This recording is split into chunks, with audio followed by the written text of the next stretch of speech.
नमस्कार साथियों, मैं Rahul Kumar M study point के यूट्यूब प्लेटफॉर्म में आप सभी का स्वागत करता हूं। इस वीडियो में हम लोग डिस्कस करने वाले हैं असिस्टेंट टीचर के सिलेबस में एक महत्वपूर्ण विषय हिंदी के बारे में। हिंदी में टोटल 10 इकाई आपको पढ़ना पड़ेगा और इन 10 इकाई से टोटल कितने नंबर का आएगा? 15 नंबर का। आपके असिस्टेंट टीचर के सिलेबस में हिंदी का वेटेज कितना है? 15 नंबर का।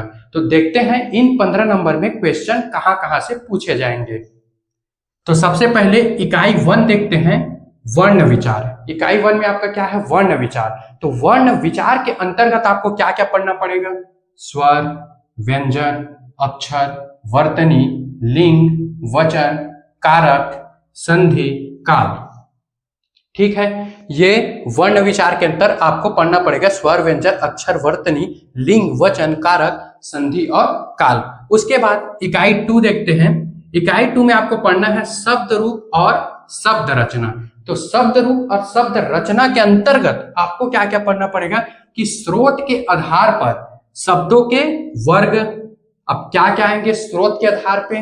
तो तत्सम, तद्भव, देशज, विदेशज या विदेशी शब्द। ये तो हो गए स्रोत के आधार पर। अब अर्थ के आधार पर शब्द भेद। अर्थ के आधार पर शब्द भेद आप क्या क्या पढ़ेंगे? तो मुहावरे, लोकोक्तियां, पर्यायवाची, विलोम, अनेकार्थी, इतना चीज आपको पढ़ना है इकाई 2 में शब्द रूप और शब्द रचना में। उसके बाद इकाई 3 देखें तो इकाई 3 में है शब्द रचना। अब शब्द रचना के अंतर्गत आपको क्या पढ़ना है? उपसर्ग, प्रत्यय, समास, अनेक शब्द हेतु एक शब्द। इतना तक क्लियर है इकाई 3 तक। उसके बाद इकाई 4 देखते हैं, पद व पद भेद। तो इसमें आपको क्या क्या पढ़ना है? संज्ञा एवं संज्ञा के प्रकार, फिर है कारक, सर्वनाम, विशेषण और क्रिया। इतना आपको इकाई 4 में पढ़ना है पद एवं पद भेद के रूप में। उसके बाद इकाई 5 में है वाक्य परिचय। तो इसमें आपको वाक्य के अंग पढ़ना है, वाक्य के भेद पढ़ना है और पद क्रम पढ़ना है। उसके बाद है इकाई 6 रचना, अपठित गद्यांश। एक गद्यांश आपको दे दिया जाएगा, उसी के अंतर्गत आपको 1 या 2 क्वेश्चन पूछा जाएगा। उसके बाद है इकाई 7। अब देखो ये यहां तक है, ये आपका क्या हो गया? ग्रामर हो गया, यानी कि व्याकरण। हिंदी का जो ग्रामर है, हिंदी का जो व्याकरण है, इकाई 6 तक आपको पढ़ना है। ये जितना मैं टॉपिक बता रहा हूं इतना ही टॉपिक आपको पढ़ना है। इससे बाहर से क्वेश्चन आपको नहीं पूछेंगे। और कैसे पढ़ना है, क्या पढ़ना है, ये मैं आपको पढ़ाऊंगा हिंदी। और अभी मैं बताऊंगा आपको क्या पढ़ना है जो आपको असिस्टेंट टीचर में 110% हेल्प करेगा। तो वीडियो के अंत तक जरूर बने रहना। मैं आपको ये बताने वाला हूं कि आपको इन टॉपिक्स को कवर कहां से करना है और कैसे करना है। ठीक है, उसके बाद इकाई 7। इकाई 7 में आ जाता है आपका पेडागॉजी। ठीक है, तो पेडागॉजी इकाई 7 बच्चों की भाषाई विकास की प्रक्रिया, यानी कि बच्चों में जो भाषा विकास की प्रक्रिया है वो कैसे होती है। तो इसमें आपको क्या क्या पढ़ना है? भाषा विकास के चरण, बच्चे कैसे सीखेंगे और सीखने के क्या गुण हो सकते हैं, ये आपको इकाई 7 में पढ़ना है। उसके बाद इकाई 8। इकाई 8 में आपको क्या पढ़ना है कि बच्चों में भाषाई क्षमता एवं उनका विकास। तो जो बच्चों में भाषा की क्षमता है उनका विकास कैसे होता है, तो इसके अंतर्गत आपको पढ़ना है पठन, अर्थ समझना, अर्थ का निर्माण करना, डिकोडिंग, सुनना, बोलना, पढ़ना, लिखना, अंतः संबंध, वाक्य रचना, कौशल। ये सब आपको बच्चों में भाषाई क्षमता एवं उनका विकास से पढ़ना है। उसके बाद इकाई 9 समावेशी भाषा कक्ष, बहुभाषिकता। यानी कि समावेशी कक्ष क्या होता है? एक ही कक्षा में विभिन्न भाषा के बच्चे को बिठा के पढ़ाना ही क्या है? समावेशी कक्षा। यानी कि भेदभाव न करते हुए सभी बच्चों को एक ही कक्षा में समान रूप से शिक्षा दी जाए, वही क्या है? समावेशी कक्षा है। बहुभाषिकता यानी जो एक से ज्यादा भाषा, बहुभाषिकता मतलब एक से ज्यादा भाषा। हिंदी भी पढ़ा रहे हो, इंग्लिश भी पढ़ा रहे हो, गुजराती भी पढ़ा रहे हो, तो एक कक्षा में आप एक से अधिक भाषा का प्रयोग करते हो तो वो क्या है? बहुभाषिकता। तो ये आपको इकाई 9 में पढ़ना है। उसके बाद है इकाई 10। इकाई 10 में आपको क्या पढ़ना है? मूल्यांकन, इवोल्यूशन।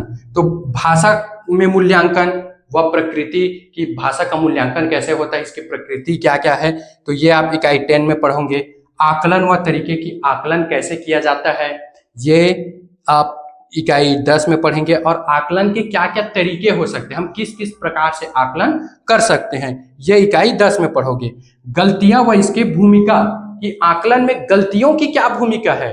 गलती भी एक सीखने का कारक है, ठीक है। ये नहीं है कि गलती करना ही नहीं है, गलती से ही सीखते हैं बच्चे लोग। जब गलती करेंगे तो आगे बढ़ पाएंगे। जैसे हम लोग साइकिल चलाना सीखते हैं तो एक ही बार में साइकिल चलाना तो नहीं सीखते। जब हम लोग बचपन में साइकिल चलाते थे तो कई बार गिरते थे, उठते थे, तब जाके हम साइकिल चलाना सीखते थे। उसी प्रकार बच्चे जब सीखेंगे, भाषा बोलेंगे, तो वो कुछ गलतियां करेंगे, तो उन गलतियों की भूमिका क्या है, ये आपको इकाई 10 में पढ़ना है।